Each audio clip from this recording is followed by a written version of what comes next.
Hello everybody, BeMetalways here. Hope you're all doing well. We're back for another new album review.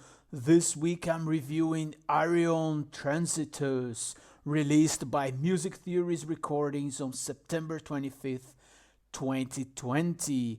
Quick background on the band. AYREON is the brainchild of Dutch prog master Arjan Lucassen, and was born 2 decades ago when he was suddenly overwhelmed by a compulsion to write rock operas. Those rock operas contain complex storylines and feature a host of characters that are usually with each one being represented by a unique vocalist. There's usually a high emphasis on female singers, but overall a good balance between male and female singers in most of his albums. Lucassen writes the music and the lyrics, sometimes he sings, and he plays most of the instruments on all of the AYREON albums, but he also has guest musicians. The artists on the AYREON albums are all carefully handpicked by Arjan, and he looks to really find that perfect musical fit for the role he has in his mind. Musically, AYREON albums combine traditional rock instruments with digital synths and folk instruments. The final experiment is the debut album of this project, and it was released back in 1995. Since then, 8 albums were released, including the 2017's The Source, which was one of my top 3 albums of that year. I loved that album. So I do like AYREON projects quite a lot, and my expectations were quite high for Transitus based on the masterpiece The Source was. So now, 2020, we get this new effort, and it's named Transitus.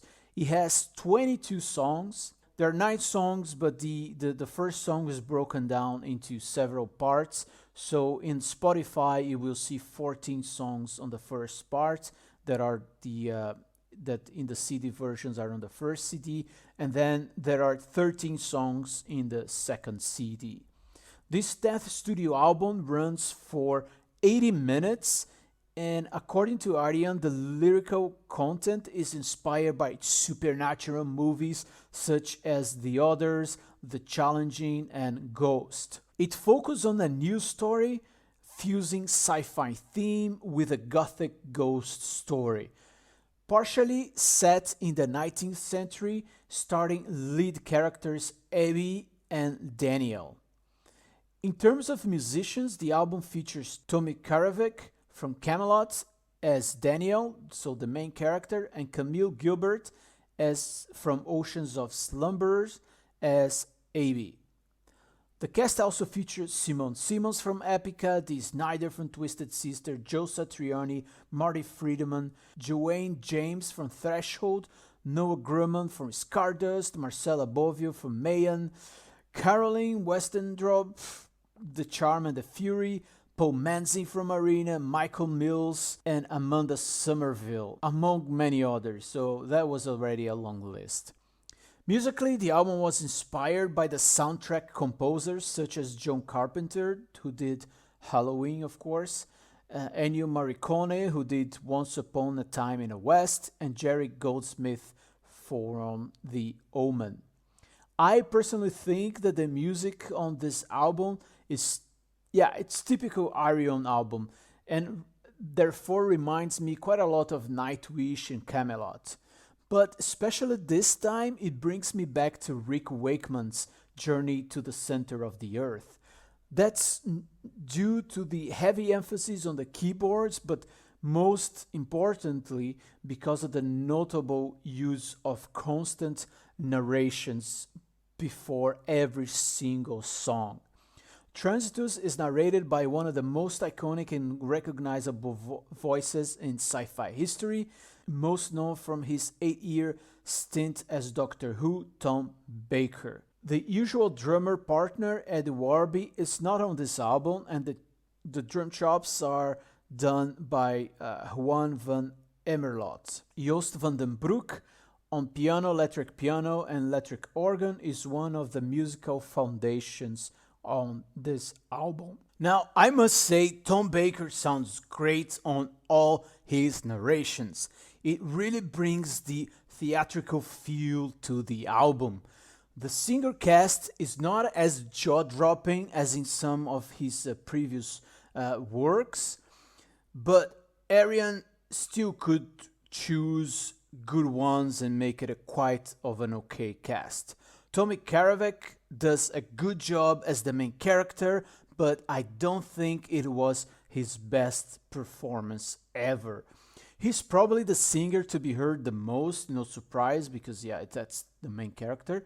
And therefore, because of his constant singing on the album, it really reminds me of Camelot quite often. If you take Daniel's Descent into Transitus song, for example, it's almost like a dark Camelot song. As he did with Avantasian, D. Snyder delivered the goods, and his song Get Out Now is one of the highlights on the album. Some other cool things, the Pink Floydian moments, such as in the title, in the first track, Fatum Horrificum, and Two Words Now One. Those Pink Floyd moments are really cool as well. The song Talk of the Town and Hopelessly Slipping Away bring on the folk influences and are very Nightwish-like.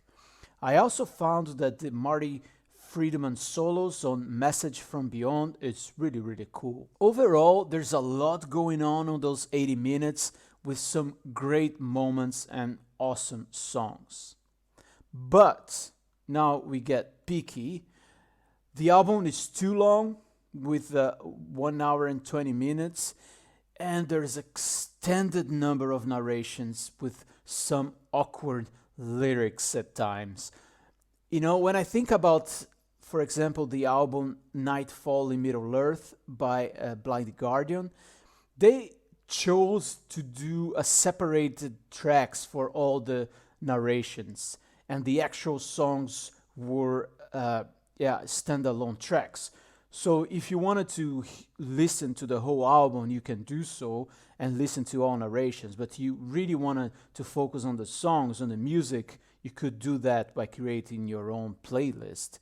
But that's not the case here. So you can't skip all of them. And every single song, there's a narration at the beginning.